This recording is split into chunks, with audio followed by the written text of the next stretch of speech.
বিপ্লব হোসেন, তুমি ওটা play card নিয়ে আসছো?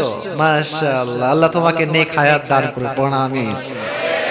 আমি এক সময়, আচ্ছা আচ্ছা ঠিক আছে, বসে পড়ো বসে পড়ো, আর না আর না, বসে পড়ো বসে পড়ো। আসলে এটা হাসার কোনো কারণ নাই, এটাই হচ্ছে যুবকদের আবেগ উচ্ছ্বাসের ভালোবাসা, ঠিক কিনা বলেন? এটা একমাত্র গড গিফটেড লাভ, এটা সবাই পায় না ভাই, এটা আল্লাহ তাআলার পক্ষ থেকে ভালোবাসা। আমি দোয়া করি আল্লাহকে 5 ওয়াক্ত নামাজি যুবক হিসেবে কবুল করুন। পড়া আমি যুবকরা যে আমার ভালোবাসে, হিংসা করে কোনো লাভ নাই মানুষের। যে যত বেশি হিংসা করবে আল্লাহ তারে তত বেশি উঁচু মর্যাদা আসনে আসীন করে দিবে, ঠিক কিনা? কেউ হিংসা করে কাউরে দমায় রাখতে পারে না। এই যে গুরুদাসপুরে আমি I have never ever come here before in my whole life, কখনো আমি আসি নাই, অথচ এখানে কত হাজার হাজার যুবক আমাকে ভালোবাসে। আজকের মাহফিলে একটা গুরুদাসপুরে ইতিহাস হয়ে থেকে যাবে, ঠিক কিনা? এই ভালোবাসা শুধুমাত্র আল্লাহ তাআলার জন্য। বাট আমাদের হুজুরদের মাঝে যে পরিমাণ হিংসা, বলতে বড় লজ্জা লাগে। সাধারণ জনগণ হুজুরদেরকে ঠিকই মন থেকে ভালোবাসে, আজহারীকে মানুষ ভালোবাসে কোন দল মত দেখে নয়, ব্যক্তি হিসেবে আজহারীকে সবাই ভালোবাসে। আমরা হুজুররা খালি দল লাগাই দিই, অমুকে অমুক দলের লোক, অমুকে তমুক দলের লোক। দলের দিন শেষ, ইসলাম কায়েমের বাংলাদেশ। এখন দল মত দিয়ে কোনো লাভ নাই। নাস্তিক, বেঈমান, মুরতাদ কোন দল দেখে না, ওরা দাড়ি টুপি দেখলে শুধু করে দেয়, ঠিক কিনা বলেন যুবকেরা? আজকে ফিলিস্তিনে মুসলমানরা মার খায়, গাজায় মুসলমানরা মার খায়, শিশুদেরকে অত্যাচার করা হচ্ছে, বোমা মেরে উড়িয়ে দেওয়া হচ্ছে, আর মুসলমান মারামারি করছে দাড়ি আর টুপি নিয়ে। জাতির অধপতন কোথায় গিয়েছে? আমাদের কথা হচ্ছে একটা, you could be Hanafi, you could be Shafi'i, you could be Mazhabi, you could be La Mazhabi, যা মন চাই তাই করেন, বাট মাথায় রাখবেন আপনার প্রথম পরিচয় আপনি হানাফি নন, প্রথম পরিচয় আপনি আহলে হাদিস নন, প্রথম পরিচয় আপনি কওমি নন, প্রথম পরিচয় আপনি আলিয়া নন, আপনার প্রথম পরিচয় আপনি মুসলমান ঘরের সন্তান।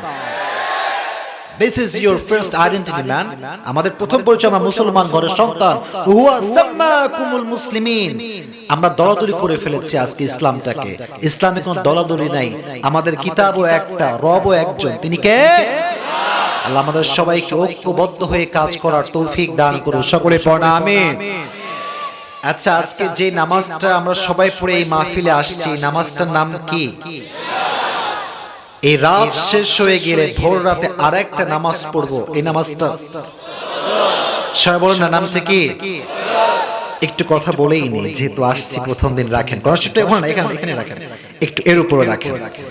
যুবক ভাইয়েরা, এই যে মাহফিলে একবার তাকান ডানে বামে, হাজার হাজার যুবকরা আসছে, মুরব্বীরা আসছে, ওদিকে মা বোনেদের প্যানেলে জায়গা হচ্ছে না, অনেক মায়েরা বোনেরা আসছে। আচ্ছা, এটা অনেস্টলি জবাব দেন তো, অনেস্টলি, ফজরে কি এই পরিমাণ লোক মসজিদে থাকবে?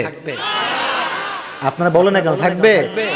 থাকবে না। মুরব্বীরা কিন্তু আমার কথা বুঝে গেছে, মুরব্বীরা আমার কথা বুঝে গেছে। আমি কি বুঝাচ্ছি? তার মানে ওয়াজ মাহফিল বেড়েছে ঠিকই, বাট নামাজের সংখ্যা বাড়ে নাই। ওয়াজ মাহফিল ঠিকই বেড়ে গিয়েছে, এলাকায় এলাকায় মাহফিল হচ্ছে, বাট আমাদের ট্রেন্ড হয়ে গিয়েছে আমরা শো অফ করতে পছন্দ করি বেশি। আমার কথা আমি সবাইকে বলছি, আপনাদের কাউকে আমি ব্লেম করছি না। আজকের এই মাহফিলে পুরো বিশ্বে আমি দেখতে পাচ্ছি, বিশেষ করে বাংলাদেশে, যেই বক্তা ভাইরাল তার দাম বেশি, বাট যার যোগ্যতা আছে, ইলম আছে, আমল আছে, তার দাম কিন্তু কেউ দিতে চায় না। এই ট্রেন্ড চেঞ্জ করতে হবে। বক্তাকে দেখতে হবে তার আমল দিয়ে, ইলম দিয়ে নয়। কারণ যার ইলম আছে, আমল নাই, তার 2 পয়সা দাম আল্লাহর কাছে নাই, ঠিক কিনা? তো যুবকেরা, শুধুমাত্র ওয়াজ শুনলেই হবে না, ফজরের নামাজটা জামাতের সঙ্গে পড়ার দরকার। যুবক ভাইয়েরা আছে না নাই? আচ্ছা বলেন তো, একজন সাহাবী যিনি কাফের ছিলেন, নবীজিকে তরবারি নিয়ে হত্যা করবার জন্য এসে তরবারি ফেলে দিয়ে কালেমা পড়ে মুসলিম হয়েছিলেন, তার নামটা ছিল কি? হযরতে ওমর ফারুক রাদিয়াল্লাহু তাআলা আনহু। উনি একদিন, আবার কে কথা বলে এই সাইরে? এই খবরদার।